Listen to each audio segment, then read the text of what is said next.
I'm Elaine Reyes at the United Nations headquarters in New York, and this is UN Insider. Coming up. There must be an immediate and unconditional release of all hostages and an immediate humanitarian ceasefire. There is a deal on the table, and it should be agreed. Pushing for an end to the conflict between Israel and Hamas as dire concerns about life in Gaza emerge. Help for Haiti. After months of delays, a UN-approved mission to restore calm to the Caribbean nation gets underway.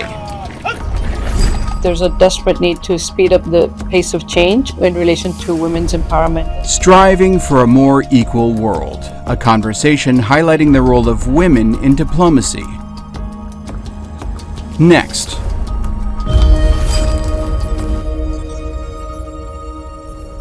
The conflict in the Middle East is a top concern here at UN headquarters. This week, Israel faced a deadline to submit a report to the International Court of Justice. And the humanitarian aid effort still faces daunting challenges. In its latest report on the humanitarian situation in Gaza, United Nations experts say almost 500,000 people in the enclave are enduring catastrophic conditions and are at high risk of famine.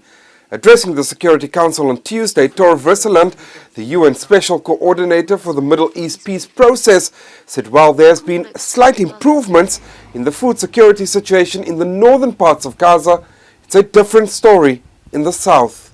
The impact of the ongoing hostilities on the humanitarian situation in Gaza is deeply concerning.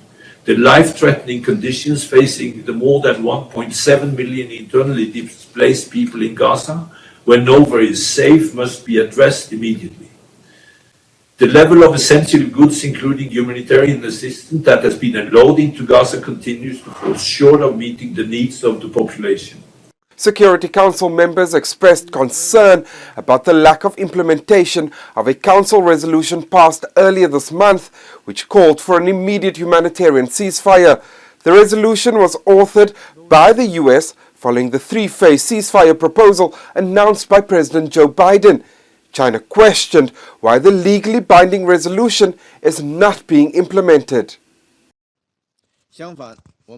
Regrettably, until now, we haven't seen any tangible signs from Israel of its agreement to a lasting ceasefire.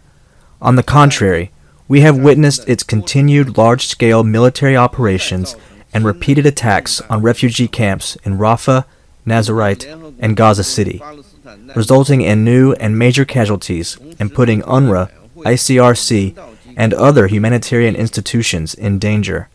There must be an immediate ceasefire, and once that is achieved, there should be no restart of the war. The United States says it's working hard to get the resolution implemented, but blamed Hamas for stalling. It's now urged its ally Israel to stop impeding the entry of much-needed humanitarian aid into the Gaza Strip. We continue to press Israel to create better conditions for facilitating aid delivery inside Gaza. In order for humanitarian organizations to be able to safely continue their life-saving work, the IDF must implement concrete actions to protect humanitarians and improve the overall security environment inside Gaza. Israel says it will stand firm on its principles and that this will not change until the last hostage is returned and Hamas destroyed.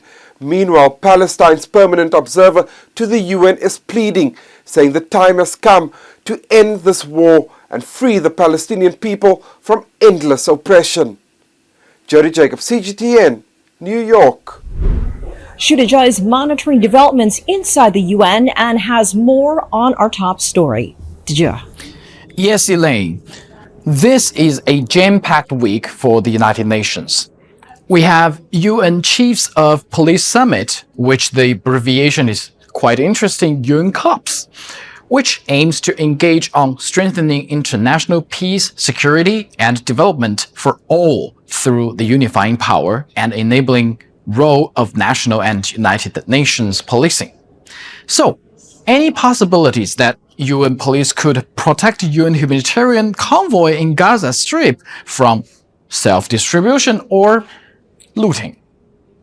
If a peacekeeping mission is not quite impossible yet, is it possible to send police officers to help protect the convoy of UN humanitarian aid delivery in Gaza?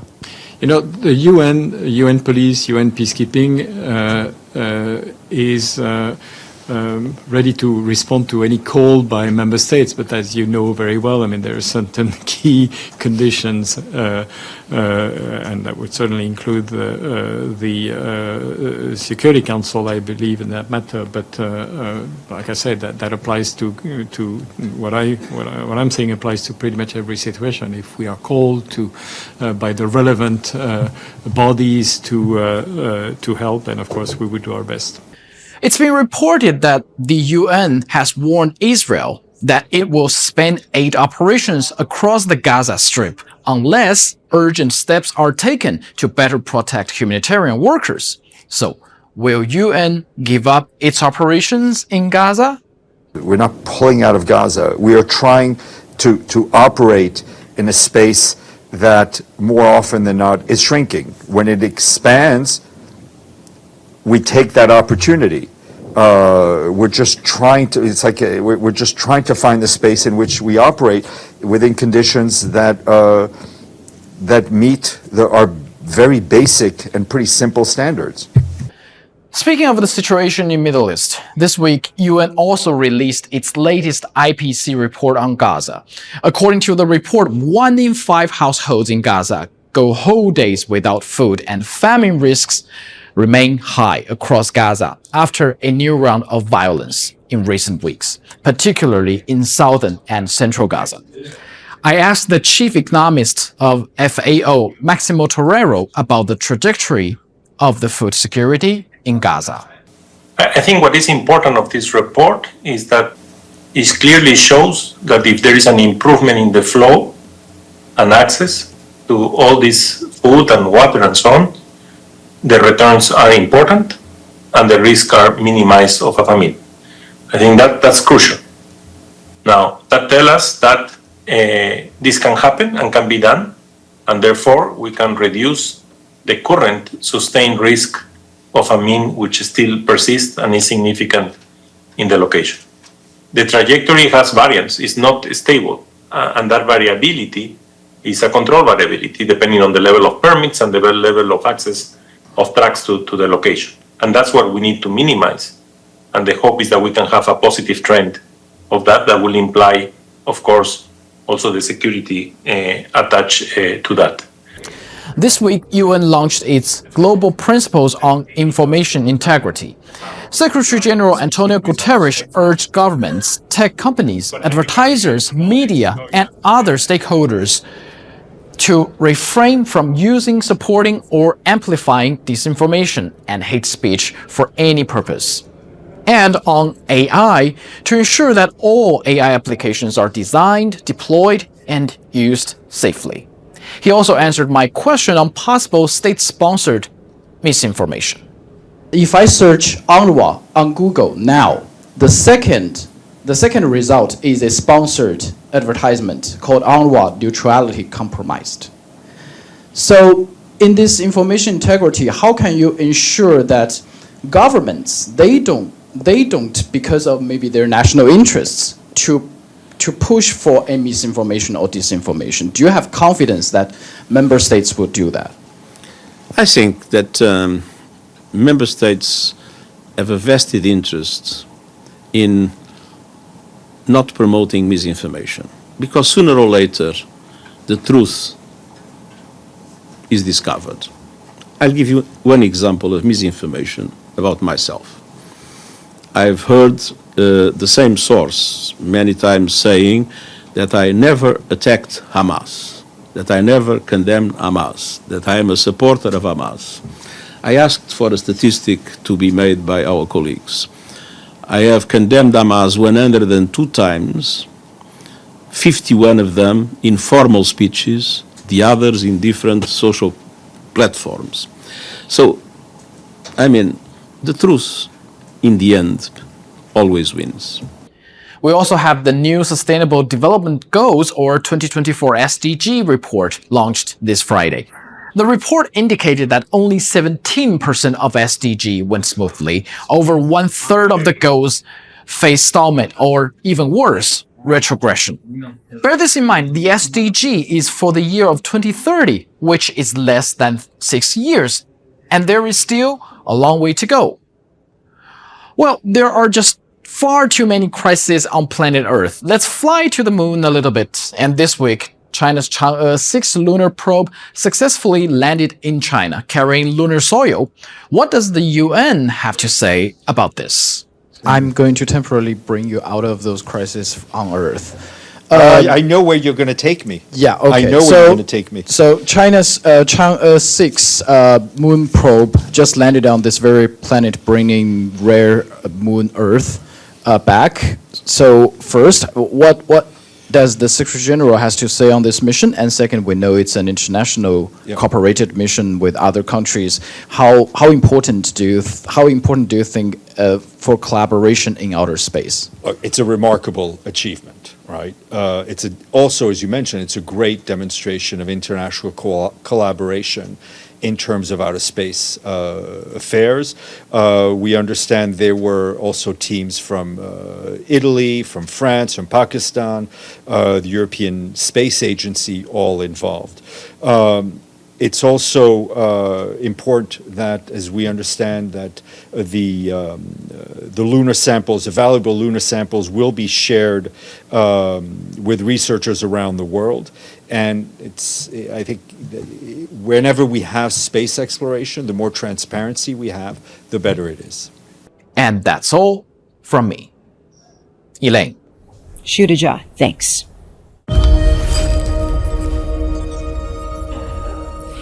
There are currently more than 70 armed conflicts raging around the world. Violent struggles that alter life in unimaginable ways, even for children. A recent report shed light on the toll these conflicts are taking on them. In the 25 countries and one regional situation covered by my mandate, the United Nations verified an appalling 32,990 grave violations against 22,557 children in 2023. This is the highest number of annual violations in almost 10 years. Solely when compared to 2022, which already marked a severe deterioration for children, grave violations have increased by 21%. There should be no impunity for those who commit crimes against children anywhere in the world, whether they be states or armed groups, in autocracies or democracies. Such distinctions mean nothing to the parents of murdered children, nor should they to the institutions charged with upholding international justice. After months of legal challenges and delays, a UN-approved mission to Haiti has finally deployed. The Kenyan-led multinational force is providing support for the Caribbean nation's national police as they try to fight back gains and regain control of that country. Finally, we can see that the international force is here to support us and our police force. So we're going to start working little by little to regain control of the country. Nearly 17 million people in Syria are in need of humanitarian assistance. UN officials say that number is only increasing. Syria is facing its highest levels of humanitarian need since the start of this 13-year crisis, and the situation only continues to deteriorate as each month passes. The need for conditions more conducive to an efficient humanitarian response has never been greater. This requires absolute respect for international humanitarian law, including the protection of civilians and unhindered humanitarian access. Syria is in grave crisis, and none of its myriad problems can be sustainably addressed without a political solution. Let's take a look at some of the other issues on the UN's agenda. China will continue to work with all the parties to ensure an early agreement on restoring the plan's implementation, to push for a political settlement on the Iranian nuclear issue, to safeguard the international non-proliferation regime, and strive tirelessly for peace and stability in the Middle East. China says there is no alternative for the 2015 Iran nuclear deal. It's calling for a relaunch of the agreement and for the U.S. to lift certain sanctions on Iran, linking the U.S. withdrawal from the agreement in 2018 with ongoing conflicts and instability in the Middle East. Flash floods have left more than 2 million people in Bangladesh in need of urgent assistance, with some 772,000 being children. UNICEF is working with local officials to get emergency supplies to the affected communities. Food donated by China is helping provide daily school meals in parts of northeastern Uganda. Harsh weather has caused crop failures, resulting in a food shortage. In April, the World Food Program received some $2 million from China, enough to provide meals to 165,000 children in 315 schools. Coming up. I definitely think that women in power will bring many solutions to our world. UN Insider.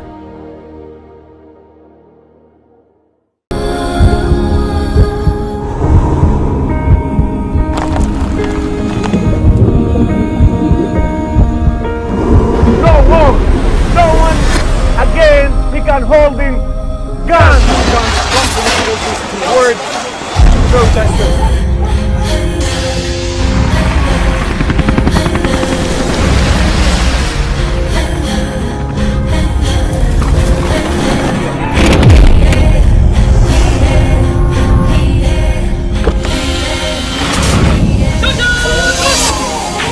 Were you worried about your life at that particular time? Not at all. Excellency, thank you very much for your time. What is your assessment of the state of the continent today? Africa has the potential to power itself. Excuse me.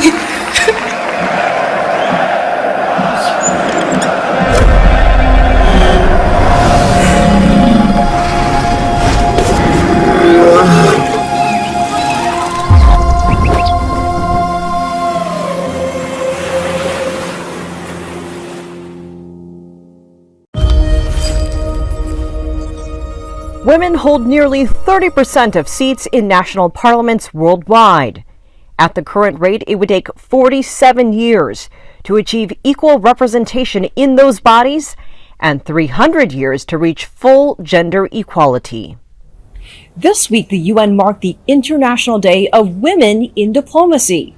Women have played vital roles at the UN since its founding, but around the world, there is still work to be done to make diplomacy more gender inclusive. I sat down with Noemi Espinoza, an ambassador at large representing Honduras. Ambassador, thank you so much for joining us. Thank you very much for having me. It's my pleasure. Much of what you do involves improving the lives of women and girls. Honduras, as we know, has a female president. You are involved in higher political office and public service. Talk to us a little bit about your path and what advice you have for young women hoping to do what you do.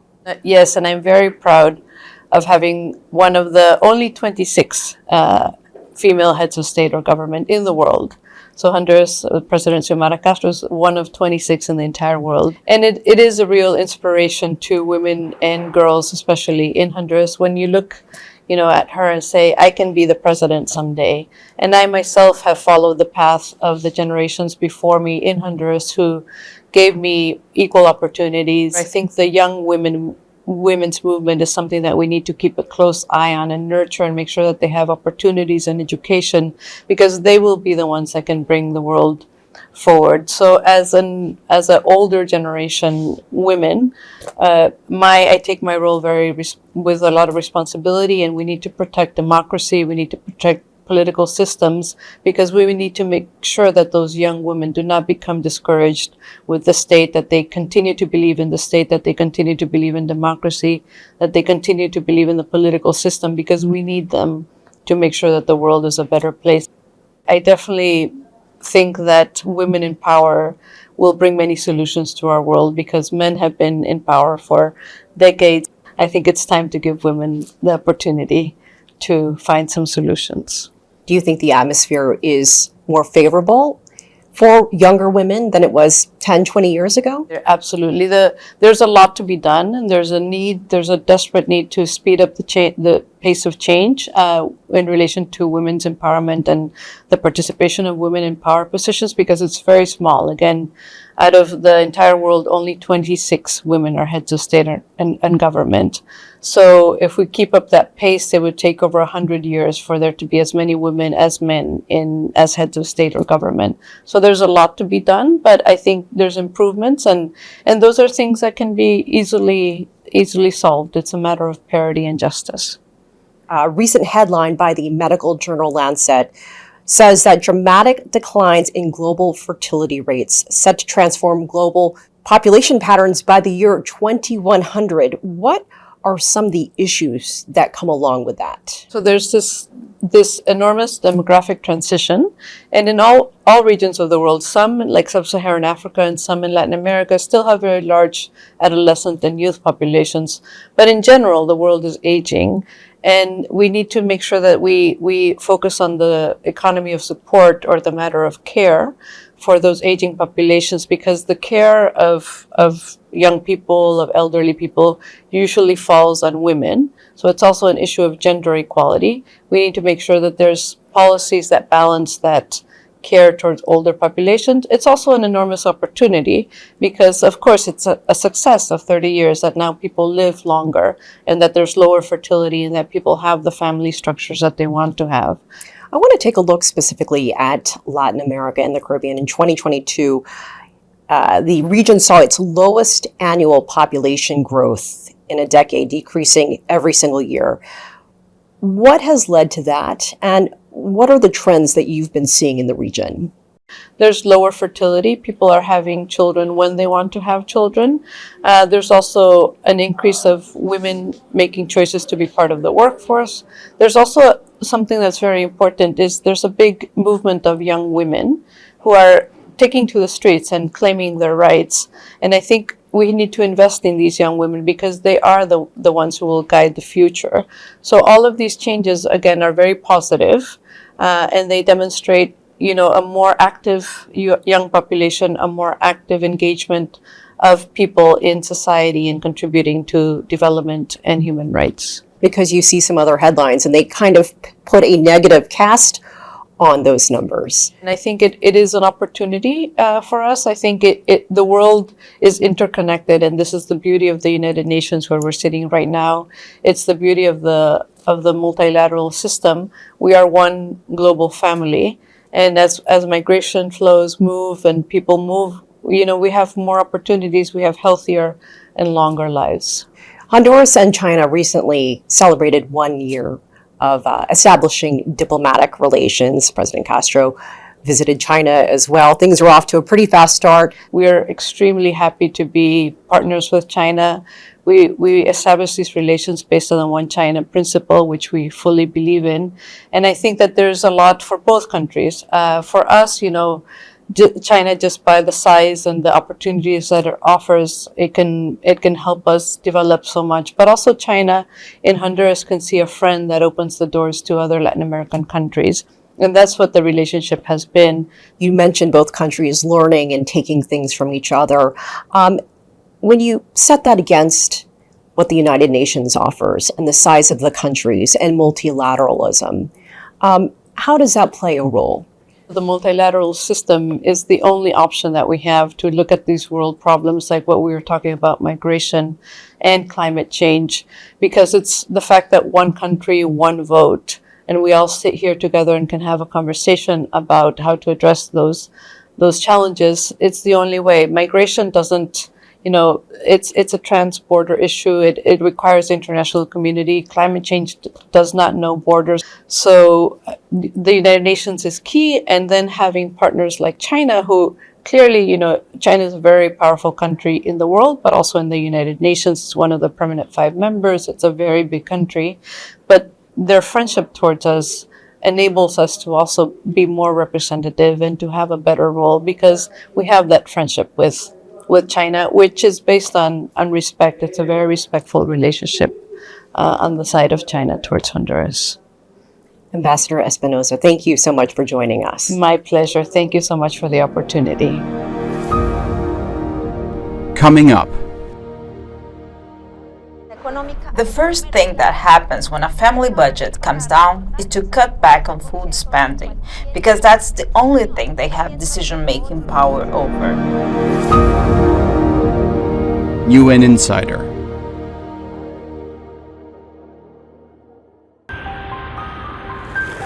I see a country on the move. There's my opportunity. Is it good to change so fast? Yes, but it's a challenge. We have one foot in the future. But we never forget our past. We need to talk to one another. And listen. More than 1 billion voices telling their stories. Rediscovering China, only on CGTN.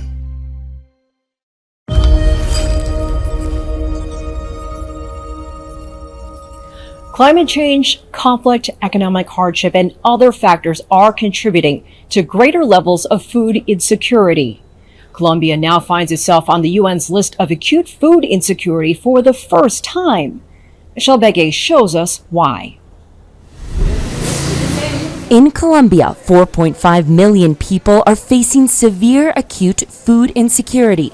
This occurs when a person's inability to consume enough food puts their lives or livelihoods in immediate danger. According to the Global Report on Food Crisis, the majority of those affected, around 2.9 million people, are migrants and refugees. The report says for another 1.6 million people, around 3% of Colombian citizens, the level of food insecurity is severe. The first thing that happens when a family budget comes down is to cut back on food spending, because that's the only thing they have decision-making power over. You cannot do that with public services and transport costs, because they are fixed price. The report shows acute food insecurity is also higher in Colombia's rural areas, where weather extremes like the El Niño have triggered both drought and heavy rainfall. One analyst says Colombia can withstand these extremes with better planning. In the short term, we need to study these cycles to establish new strategies for crops and implement sustainable agriculture, urban gardens or mixed crops that permit different types of products that could adapt to varying climates. Professor Paula Caicedo says Colombia has in fact been suffering from acute food insecurity for years. She says other contributing factors include the ongoing armed conflict and economic policies that do not provide enough support for local food production. We prefer to buy and import because it's probably cheaper than to invest in agrarian reform that would favor our national production and better quality of life of our farmers. Last year, the government tackled food inflation and brought it down from 26% in January of 2023 to 5% by December. But many issues linked to Colombia's food insecurity, like the country's armed conflicts, have no resolution in sight. Michelle Begay, CGTN, Bogota. I'm Elaine Reyes at UN headquarters in New York. Thanks for being a UN Insider.